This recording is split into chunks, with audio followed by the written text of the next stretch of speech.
such an honor to speak to Barkha, who is undoubtedly, well, certainly the most famous and also the bravest journalist in Indian television today. Thank you.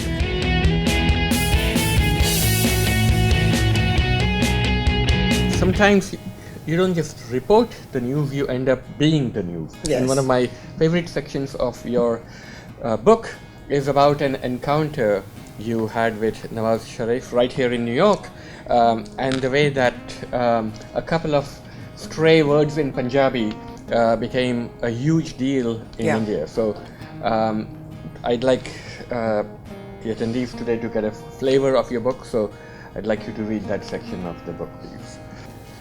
Just to give you some background, this was a couple of years ago. Dr. Manmohan Singh was still the Prime Minister of India, but he was, everybody knew that this was his last trip to the United States as Prime Minister. I was traveling as part of his reporting team at that point, and he first went to Washington to meet Barack Obama, and then he was to come to New York to meet Nawaz Sharif. As is typical between India and Pakistan, every time leaders make an attempt to come close, there is a terror attack. You can see this is built into the script. So as Dr. Manmohan Singh reaches here, there's a huge terror attack in Jammu and Kashmir. There's pressure on Manmohan Singh to now not meet Nawaz Sharif, but he sticks to his decision to meet him. But before that, he meets Obama, and he gets Obama to condemn publicly the Lashkar-e-Taiba and the fact that the Pakistani government has not shut it down. The Lashkar-e-Taiba is a major terror outfit that was responsible for the attacks in Bombay on 26/11. But the man who runs it, Hafiz Saeed, is still out and free. So Obama makes this public statement. Anyway, fast forward and cut to New York. I have an appointment with Nawaz Sharif. He invites me for breakfast. I thought it would just be him and me to talk. I discover that I'm at a table with a host of the entire Pakistan government sitting there, basically. And many Pakistani journalists, and I'm the only Indian. This is already beginning to feel like, okay, this is a danger zone. And I'm there to try and convince Nawaz Sharif to give me an interview. So he says, well, you have to first come and have breakfast, and then we'll think about the interview. Now, at the table, Nawaz Sharif starts talking about Manmohan Singh having complained about Pakistan to Barack Obama, right? And makes the point that, look, we were going to meet in 2 days, so why couldn't he just wait to have this conversation with me? So I'm just going to read through some bits here, and I'll skip some bits, but you'll get the sense of the story. So I explained as best as I could to Nawaz Sharif that there was enormous political and public pressure on the government to halt the dialogue with Pakistan because of unabated terrorism. Any leader, in particular Manmohan Singh, who was often accused of being soft on Pakistan because of his own pre-partition links of birth and ancestry, would have to publicly underline now that it was not business as usual. And besides, with America feeding Pakistan millions of dollars in military aid, more than $700 million that year alone, wasn't America already part of the equation?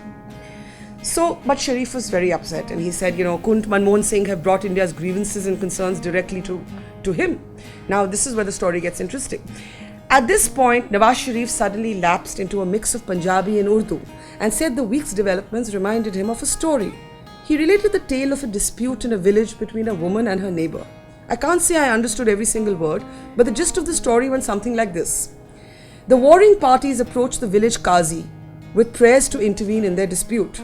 Listening to them, the cleric's advice was that you should seek blessings for yourself, but never complain about others or seek baddua, a malediction, for them. From what I understood, this was a figurative, non-literal tale, with the meaning that disagreements were best resolved without third parties intervening. It appeared that he'd basically repeated himself in a more metaphorical way to argue about the need for Pakistan and India to negotiate directly rather than use the Americans as an intermediary. As a journalist who'd seen much bigger problems break down talks between India and Pakistan, I really didn't pay too much attention to this story.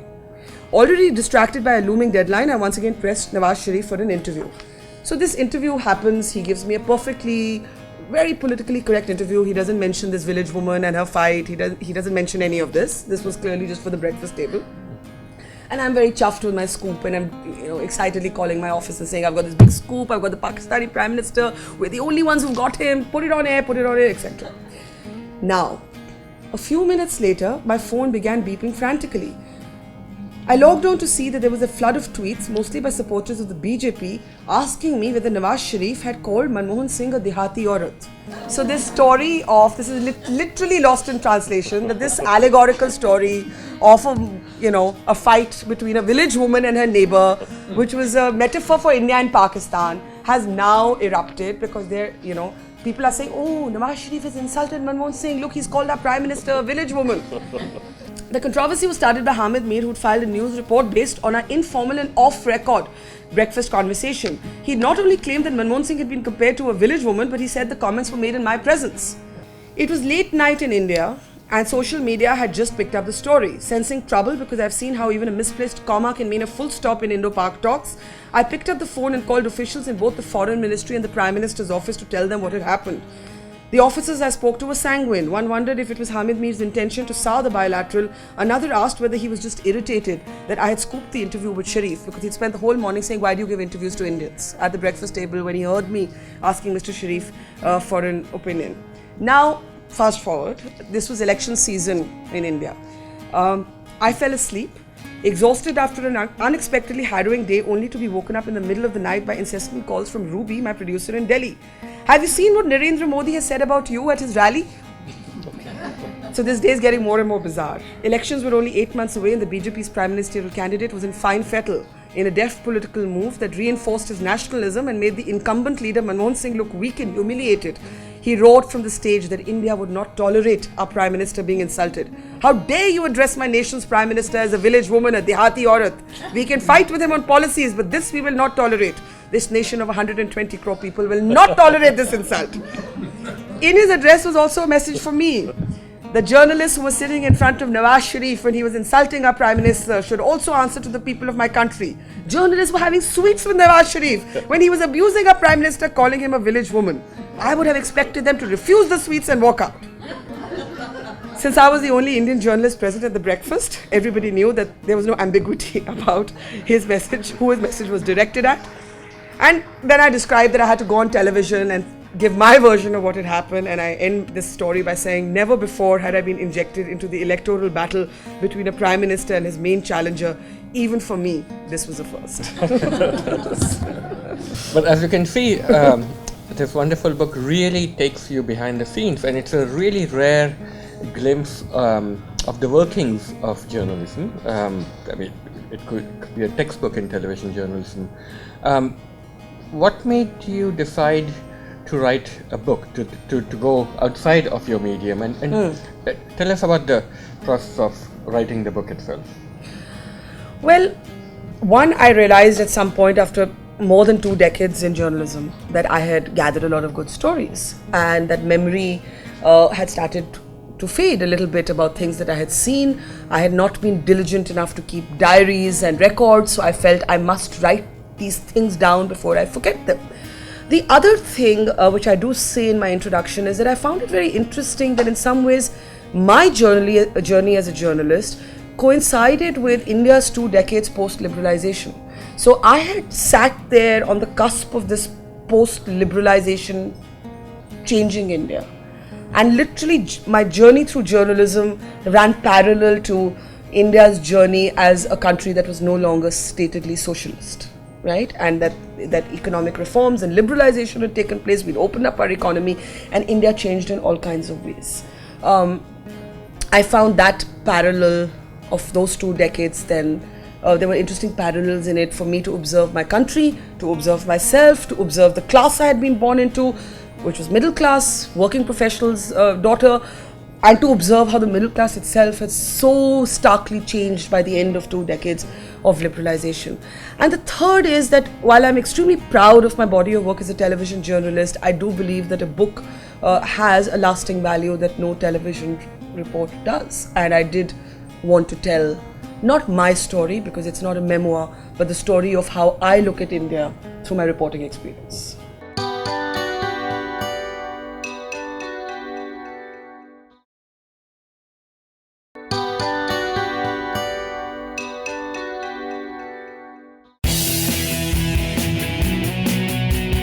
Let's talk about freedom of speech in India. The fact that you can pay to buy news space in the Times of India. If you're having a party, you can pay the Times of India to put your party on the front pages. So you're in the red hot center of it. What are your feelings about freedom of speech in India? We had, in the last 2 years, 3 rationalists, as we call them, actually being killed for their opinions. Rationalists being people who are atheists and who have questioned several traditions or conventional wisdom as located within those traditions. However, one of them actually happened on the Congress watch, right? Another happened in a Congress-ruled state. So there is no easy Congress and BJP separation here on how free speech is treated. The reason I say this is because one of the men who was assassinated was a man called Narendra Dabholkar, who's from Maharashtra. And his son Hamid came to meet me, and he came on one of my shows. And he said the only difference between the Congress and the BJP is that one is programmatically communal and the other is pragmatically communal. And I think that the attacks on the rationalists have to be seen in that context. I think the debate around secularism has to be seen in that context, that these have all become corrupted, distorted principles, because both parties have a pretty lousy record on upholding the rights of people to say what they want to express an opinion, and for God's sake, to eat what they want to. I mean, look at beef politics as an example of this fault line. When 2 states of Haryana and Maharashtra, which were both BJP ruled, decided to impose this ban on the consumption of beef, instead of the Congress taking a position against it, you had Congress leaders saying, but we were the first to ban cow slaughter in this year and in this year. So there is nobody who has the guts to stand up and say, it's okay if you want to eat beef.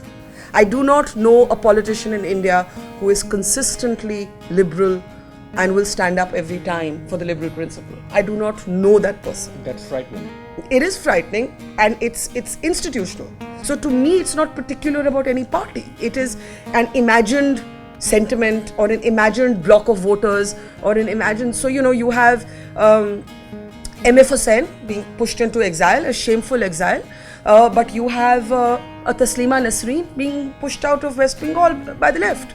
So the left and the right have mirrored each other based on what their particular politics are in that context.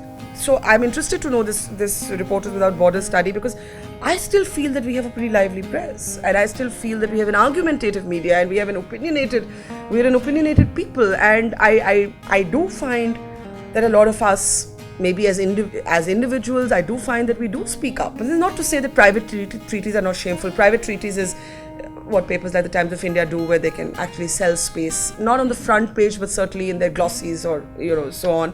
So these are genuine problems.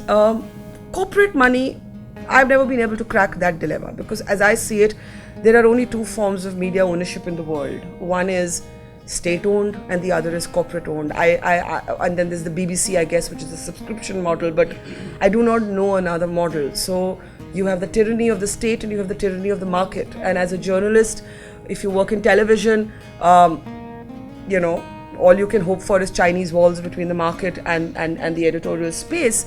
I do see censorship here, for example, that nobody talks about. Like, for example, I find it really peculiar that when America fights wars, how come there's this complete agreement in all media houses to never show a funeral of a soldier? Right. Why? I mean, is it to not bring home the cost of war?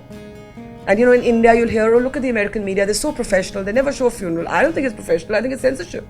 Your mother, Prabha Dutt, was the first female chief reporter at the Hindustan Times. So you've grown up being inspired by a very powerful woman who was a reporter. Now, you've given up a lot so far to do what you do, marriage, motherhood, and you've been the target of attacks because you're female. So many of the attacks you get on social media go at you as a woman. What does it feel like to be a female journalist who attracts so much attention and has so much power? So 2 parts to that. I do believe that people will ask motherhood and marriage questions only of women. They will not ask motherhood or fatherhood and marriage questions of men. So if I were a man who hadn't had children, you would not be so surprised. You would not ask me that question. I think that in itself captures how we look at women journalists. So I think that answers that. I don't see it as having given up anything. I see it as having led the life I wanted to live. But I do see other women who I work with go through the kind of thing that you are talking about, which is not my experience, but I've seen women getting married and not being able to sustain their careers. I've seen women becoming mothers and not being able to sustain their careers. And usually it's because they do not have equality at home. So usually they have the in-laws pressuring them, or a husband who's not supportive, or some kind of pressure at home. And I understood, after losing a lot of great women producers after they got married, that we keep focusing on equality at work, but we never focus on equality at home. And there can be no equality for women at work till there is equality for women at the home space. Being a female journalist, if you'd asked me this question 10 years ago or 20 years ago, I'd said, Suketu, why can't you just call me a journalist? Why do you have to call me a female journalist? Why can't you just judge me on my work? Why do you... I accept the prefix today. It is different being a woman. You are held to a different standard. You have to be much better than your male colleagues to get to the same point.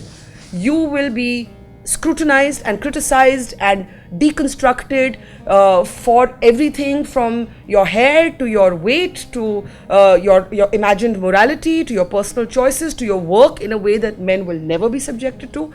So it is much tougher to be a female journalist than a male journalist.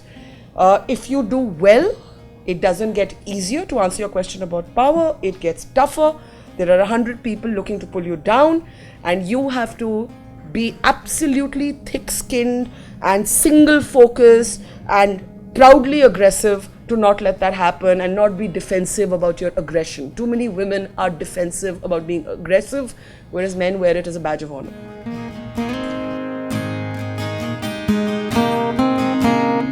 I've known Parka for many years as a television journalist, and a few years ago, she was on the phone to me and she said she was thinking of writing a book, and I said, don't do it, you'll be sorry. Yes, you were right. But she insisted, and I'm very glad she didn't follow my advice, because she's now come up with this wonderful book. Your first book, and it's called This Unquiet Land, and this is like fresh, hot off the presses. I just got my copy 2 days ago, and I've been devouring it. And it's an amazing book because it's the most contemporary record you could have of India, of the region right now, written by someone who has deep inside knowledge and, more important, feeling for the place, for all the people of the land. One thing I was particularly struck by was your engagement with Kashmir. You've had a very long-term engagement. In fact, you've been accused by the Indian right wing of having 2 Kashmiri husbands simultaneously. No, and now the number is 3. Now 3. And 2 of those 3, I don't even know if they exist as people. Right. Okay. What's your sense of what's been going there now? And if, the optimist in you, could you imagine any sort of resolution to this conflict? The thing about Kashmir is that I've been seeing it since the 90s. And there is an external dimension and an internal dimension, and I would separate the two. Because my own feeling is that as an Indian, I should be concerned about the internal dimension. So I'm going to put aside the external dimension, I'm going to put aside the Pakistan dimension here and just talk about the relationship between New Delhi and Srinagar, between us as Indians and our own people, because we keep saying Kashmir is a toot ang, is an integral part of India, and I often say that we have made that all about the land and not about the people, and the relationship cannot simply be territorial. So that's one part. Secondly, I think that there have been sins of omission and commission by almost all players in the Kashmir Valley. By that I would include the Indian state, but I would also include the separatists. I would also include the people on the street. Almost everybody has crossed a certain line from which it has then been difficult to come back from or to build peace on. India, the Indian state, is never going to give azadi to Jammu and Kashmir or to the Kashmir Valley. I think the Kashmiris protesting know that. I think the solution has to be a peace accord that is within the constitution but gives much greater powers to the Kashmir Valley within that constitutional structure. Another challenge is the changing nature of the Kashmiri protester. There are things changing, and this is an internet generation. It is susceptible to the same sort of global cue points for radicalism as in many parts of Europe, for example. So that's a brief overview. The solution has to be within greater accountability in terms of human rights records, and in engaging with the non-Islamists and the moderates, which we have always failed to do at every previous step when we had a chance to engage with those who might still be the autonomists, who might still talk about self-rule within the Indian constitution, and for Delhi to be able to give up some of its authority and give greater authority or greater autonomy to the state of Jammu and Kashmir.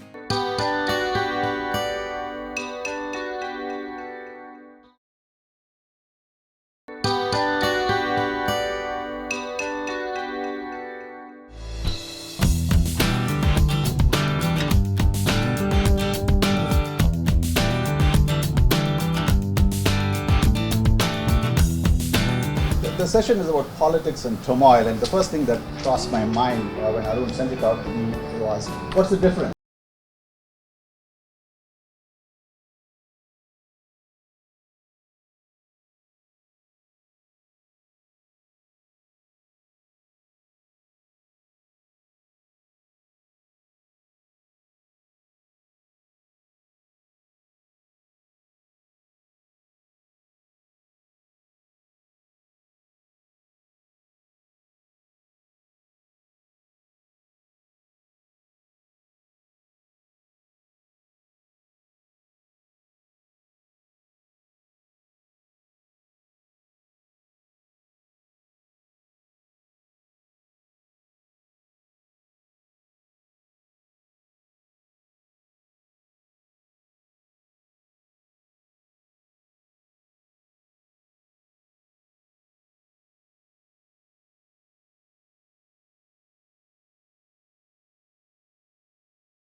I find that for all its superb advantages, and I haven't given up on it, I haven't gone off it, so clearly there are things that it brings that are of value to me.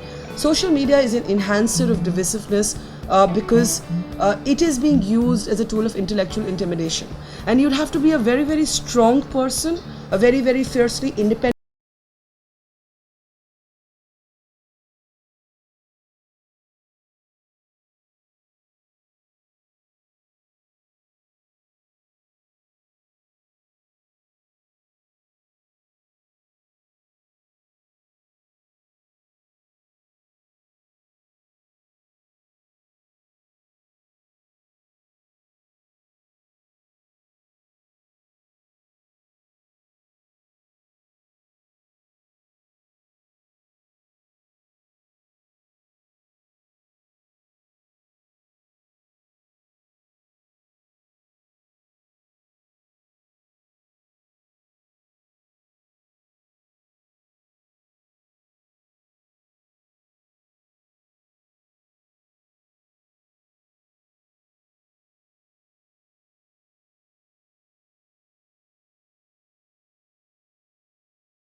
dynastic politics takes place in India to what happens here? So there's one thing that seems quite different. I think in India, you cannot understand dynasticism without understanding parties and the role they play in giving dynastic candidates political tickets, nominations. That is one of the central arguments of the book, that really it's not merit. If you look at these dynastic candidates, it's not that they're disproportionately better qualified according to any indicators of performance.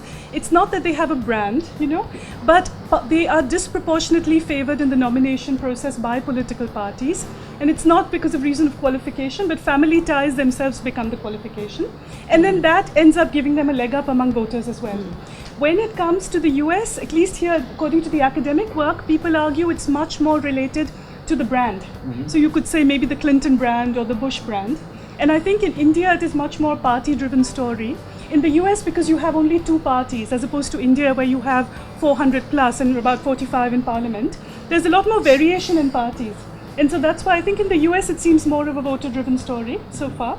But in India, I think, the one clear finding is parties have a huge role to play in why the Indian parliament is becoming dynastic. I have just one observation here.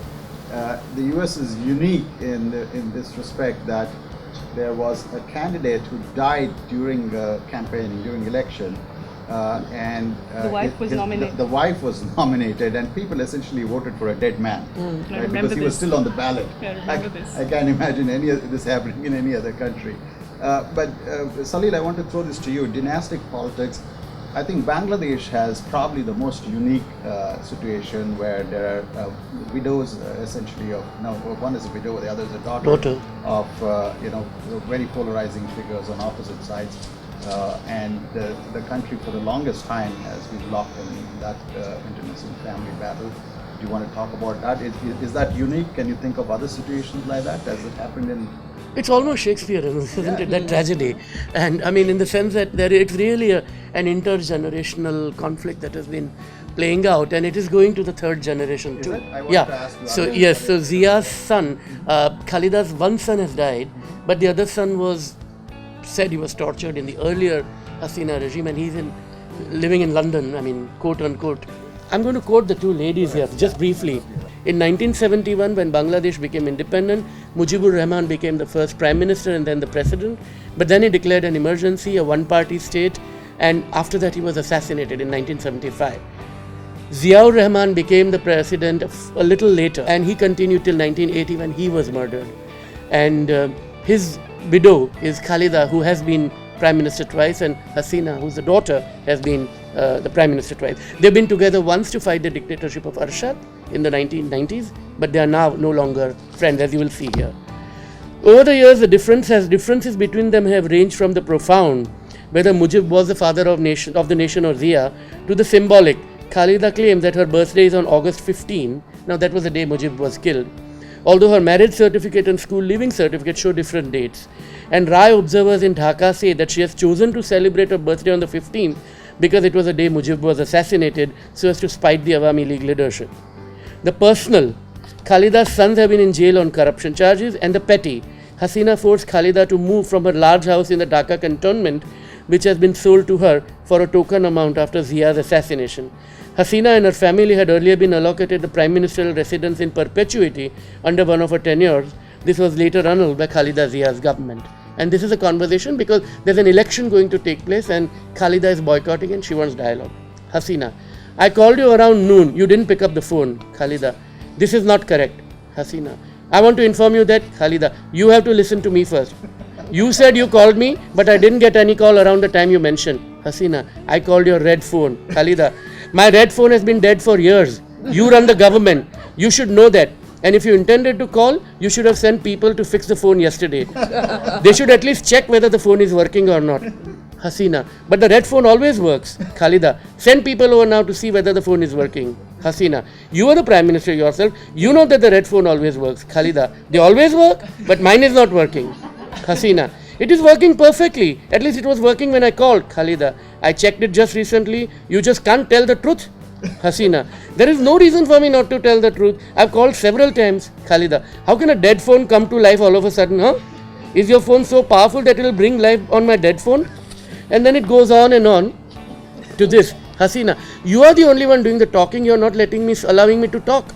Khalida, why would I do that? You are asking questions, I am replying. Hasina, I am not getting a chance to speak. Khalida, you are the one doing you calling about Hortal. Hortal means the strike. The Hortal will not be revoked. After our program is over, Hasina, will you keep killing people in the name of Hortal? Khalida, I don't kill people, you kill people. You killed 9 people yesterday. You will not withdraw the strike? No, we cannot withdraw the strike.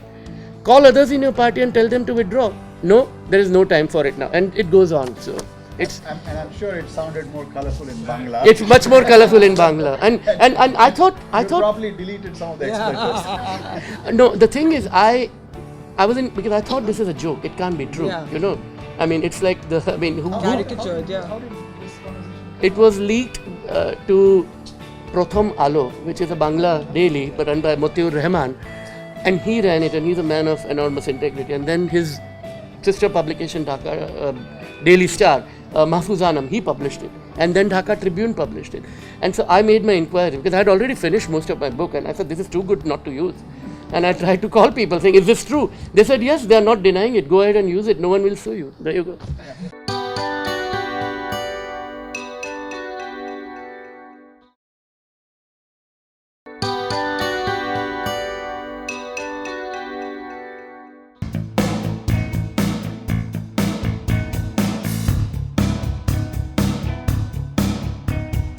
Welcome to ZEE TV, Sean.